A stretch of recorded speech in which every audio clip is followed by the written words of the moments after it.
geed baa geedka u dheer laga garaaciyey galool mudhay milaaxdiye baarqab waaseedo sariba mayne sagaal jiran irmaanayne gabadha kabadalayey kaalin darane adaankaydu sii dhigane naagta kabadalayey kaalin darane adaankaydu sii dhigane baarqab waaseedo sariba mayne sagaal jiran irmaanayne koronkor cuni mayno kariba mayne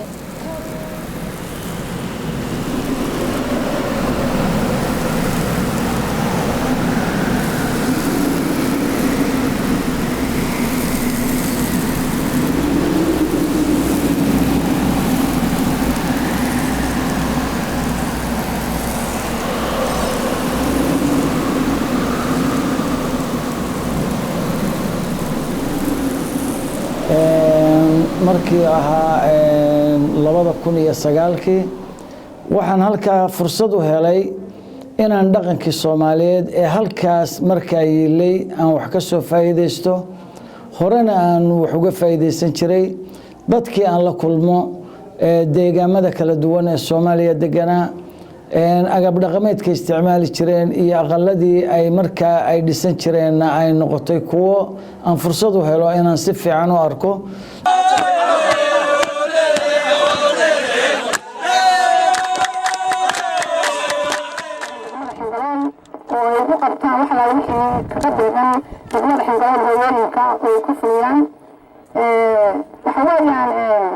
xafladan waxay ku saabsan tahay laba ayay ku qaybsan tahay labada ay qaybsan tahay waxa weeyaan xafladan hiddaha iyo dhaqanka waan ku soo bandhignay haddaan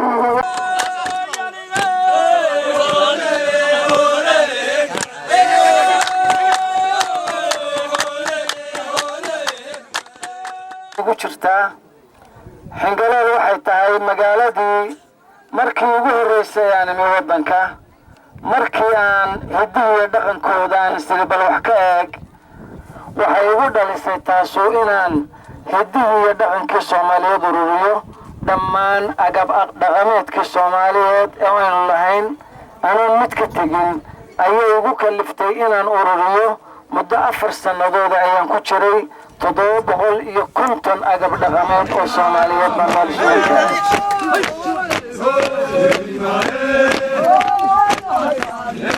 alaabtan haddaynaan samayn ma jirayaan alaabtan haddaan la samayn oo gabdhaha yaryar samayn oo ay gabdhaha yaryar aanay baran ma samaynaya haddeer waxaa la yidhi miyiga markii reerkii tegey waxa ugu qaalisani wuxuu noqday gurigii miyiga cawskii waa 10 milyan baa la yidhi saas oo maaha cawskii 15 milyan baa la leeyahay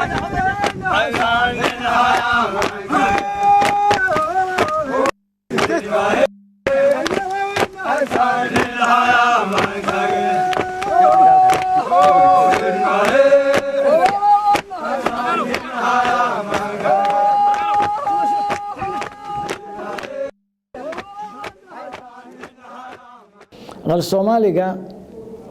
waxaan tagay gobollo kala duwan baan ka soo ururiyay degmooyin kala duwan baan ka soo ururiyay waa isu wada keenay dhammaantiis dabadeedna waan ka soo ambabixiyay haddii aan ka soo ambabixiyay dekedihii Soomaaliya aan ka soo raray oo dekeda Boosaaso ay igu dhaweyd markaas oo aan ka soo raro kadibna waxaan keenay dekeda Dubai baan keenay Dubai haddii aan keenay muddo ayuu aqal Soomaaligu yeelay waad garan kartaan aqal Soomaali la soo dhoofinayo dhibtaad u maraysid marka hore baadidoonkiisa iyo isla doonista alaabta iyo helista aqal Soomaali dhammaystiran hawl adag ay u baahan tahay hawsha adag waxay ku qaadatay dhowr bilood aan ku ururiyo intii hadhay aan ka imaado anoo Mareykan jooga telefoon isticmaalo hadba shayga marka la leeyahay waa maqan yahay aan raadiyo oo aan soo ururiyo markaan soo ururiyo aan keeno wixii markaan soo dhameeyay oo doonta soo saaray oo Dubay keenay oo macaadhigihii iyo loolkii iyo udbihiisa ay wataan ayaan markaa Dubay baa hawl isna la timi oo ay noqotay sidii looga soo dhoofin lahaa dekedaha Dubay oo dekedaha Mareykan loo keeni lahaa taas waxay ugu qaadatay process dhowr bilood qaata oo wixii in la fahmo aqal Soomaaliga kan wuxuu yahay waxa laga doonayo waxay ka kooban yihiin caafimaad qabaan urta ka soo uraysa maxay tahay maxay dhiba wali qaarkood leeyihiin waxa kan inay hadhowto noqoto wax aan laga aqbali karin dekedaha Mareykanka baa laga baqaya marka waxay noqotay agab dhaqameed iyo hidihii dhaqanka Soomaaliyeed alaaba halkan aan ka bilownay processkii inaan markaas bilowno inaanu alaabtii macnayno waxay ahayd iyo waxa loo doonayo maadaama madxaf Soomaaliyeed Minnesota jiro madxafkii baanu geynaynaa waa dhaqankayagii iyo turaadkii Soomaaliyeed weeyaan halkaasna dad baa naga sii kaalmeeyay Mareykana oo nagu saaciday sidii aan u soo gelin lahayn alaabta dad dhaqanka jecel oo raba dhaqankii in la barto oo meeshana la keeno Soomaali dhaqankeedii meesha loogu keeno markii aanu ka soo raray Dubay waxaanu keenay oo yimi New Jersey ba halkaas markaa nimankii dekedaha ka soo furfuri lahaa iyo hawshii baa bilaabmay hawl dheer bay qaadatay kharash badan baa ku baxay ilaa iyo keenistiisii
inta la isku xidho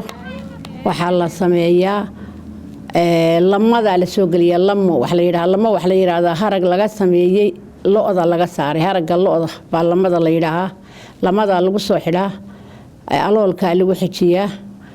kibad baa lagu xijiyaa kibada marka lagu xijiyo laba dirbo oo la yiraahdo maydho korka laga xidhaa laga sareysiiyaa intaas markii la isku xidho dusha waxa la saarayaa isku joog caws la yiraahdo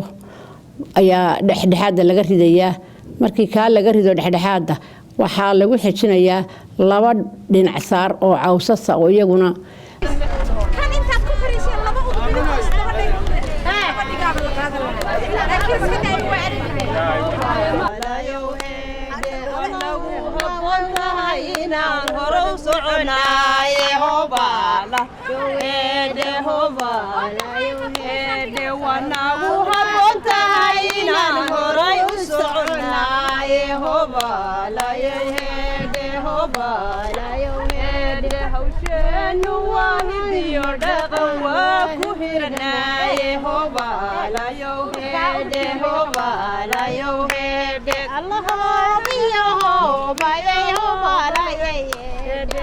waxaanu ka hadlaynaa aqal Soomaali muxuu yahay aqal Soomaali waxa weeyaan hooygii ama gurigii ay Soomaalidu ku dhaqnayd waqti dheer ay soo isticmaalayeen oo reer miyigu isticmaali jiray oo tuulooyinka laga isticmaali jiray oo markii dambena magaalada lala soo galay intaynaan daaraha dhisanin marka waxaan macnaynayaa aqal Soomaaliga inta nooc uu kala baxo hadda tanaan dhabta ku haya waa kabad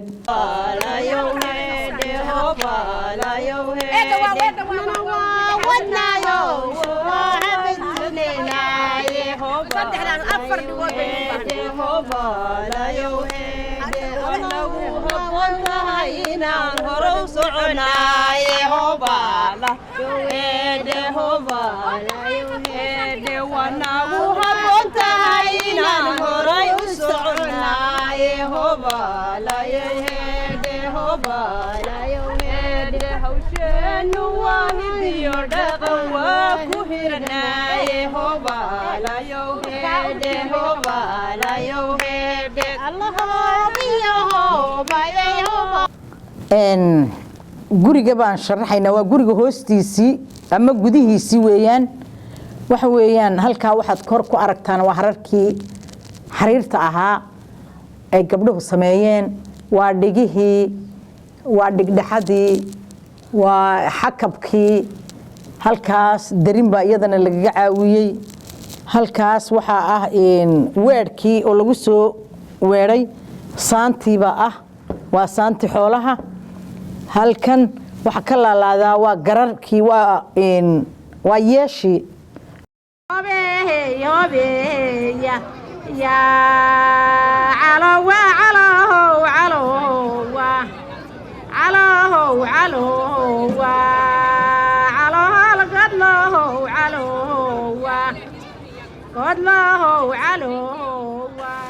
inaan masaftii ku shubo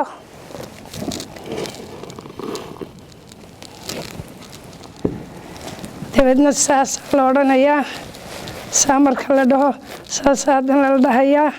saa marka la dhaho dabeedna wuxuu diyaaru yahay karsiintii buu diyaaru yahay kani waa awrkii waa gurgurshii reerku ku guurayey waa ninka reerka waanu aada uga maarmin isaga iyo odayga reerkaba lagama maarmo waayo hawshay qabtaan cidina ma qaban karto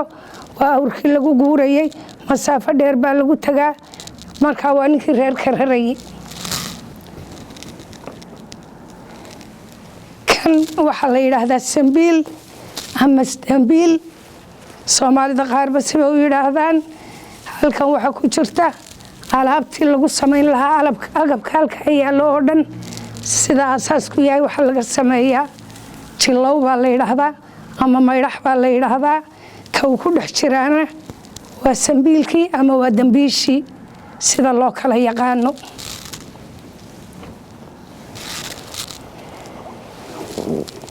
kani waa qalabka cuntada lagu rita mid ka mida odaygaa wax loogu ridaa ama qofkii maaragtay kolba jilicsana la rabo in la dhaqaaleeyo ayaa loogu ridaa hilibka la yidhaahdo kumbuska ama baruur fudlah oo laysku daro markaa kaydadkuu ka mid yahay kuwaasina ka mid yihiin kuwaasoo dhan waa kaydadka isaguna kaydadkuu ka mid yahay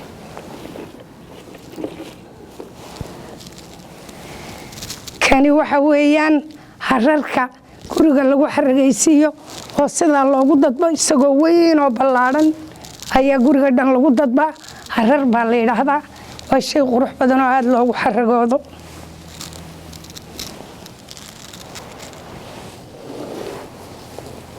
kani waxa weeyaan waxaa la yidhaha xeedhada khaasatan waxaa laga isticmaalaa gobolada waqooyiga ilaa jabuuti ilaa shilalka shanaad ee soomaalida horta intaas waan hubaa aad baa looga isticmaalaa muqmadda ayaa lagu shubtaa oo lagu dhigaa oo waa kaydadka soomaalidu berigi hore markay kayd beeshay qarniyadii hore ee 100 sano kayd bay lahaan jireen wax walba ay kayd u dhigtaan marka kaydadku ka mid yahay waa xeedhadii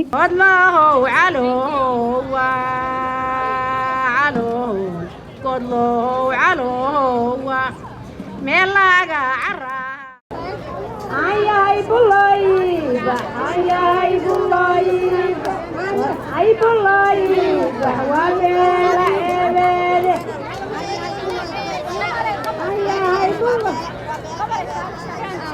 ayay bulayba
inta isaga oo sita oo wixii si doonay inuu ku dhadhaamiyo isaga uga jeeda hidiyo dhaqanka yagii inaanu baabina caruuraha yaga iyo inta ku dhalatay halka intii hore midnaba ma yaqaan anaga baaba imka aan garanayno maanta gabagaba ku jira marka si aan dhaqa u lumin hidaha yaga iyo dhaqanka yagii uu u cadaado oo dawladuhu nala arkaan oo maaragtay inaanu dad dhaqanahay wax walba aanu leenahay fardi baa noo daaqaya loodi baa noo daaqaysa adhigi baa noo daaqaya gabdhuhu iyagoo intaas u joogta ayay aqalkii samaynayaan haddana ilmihii siditaan oo uur leeyihiin ayay wax kasta sameeyaan waxa oo qala sameeyaan isaga u ah daar isaga u ah madarooro biyuu kama soo dhacaan bilaha hawaynin baraka male oo birwe yahanu ho islaam ku badbaadiya oo waynu baranayay allow baskanaga hobeya hedoy oo hobeya hedoy hobeya hedoy oo hobeya oo biyad amaliday oo miyay ku cesheen oo miyay ku cesheen oo sawcodkaygana oo erigaysiyo elka kama garan oo miyad amaliday warya miyay ku cesheen oo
kolkii aad la kulanto isagii nool isagii dadkii la barayo isagii sidiisiiya waxa weeyaan farxad aad iyo aad u wanaagsan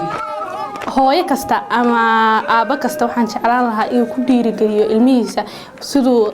heer u gaarsiin lahaa siduu u ilaawin dhaqan wuxuu u soo lahaa teeda kale waxaan ka hadlayaa waxoogaa dhaqankayga anigoo ka garanaya waxaan ku faraxsanahay maanta inaan madxafka Soomaalida marka waxaan dhihi lahaa dhaqankiina waa wax dhaxal ilaa awood u lahaydeen yaan la sii deyn halagu fadlo waxaan ugu dhiirigelinayaa dhalinyarta soo koraysa ama jiilka dhaqankooda iyo diintooda inaanaysan ka tegin waayo maanta waa inaan u fiirsano caruurta la dhalayo yaan loo fiirsanin waayo xoogaaga bartid bay ka qaadanayaan